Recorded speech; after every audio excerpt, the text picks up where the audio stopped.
Hello everyone, how are you doing? This is MD Tech here with another quick tutorial.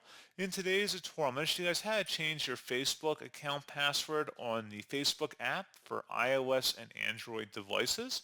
So this should hopefully be a pretty straightforward process here, guys. And without further ado, let's go ahead and jump right into it. So all you have to do is open up the Facebook app and select your profile icon in the top right corner, and then go down and select Settings and Privacy. Select the Settings button at the top, and then under Accounts Center, select See More in Accounts Center. And now you want to select underneath Account Settings, Password and Security. Select the Change Password button, in which case then you would be prompted to go ahead and sign into your account or verify your account access, and then you would be able to change your password. So pretty straightforward process on that, guys. And as always, thank you for watching. I do hope that I was able to help you out, and I do look forward to catching you all in the next tutorial. Goodbye.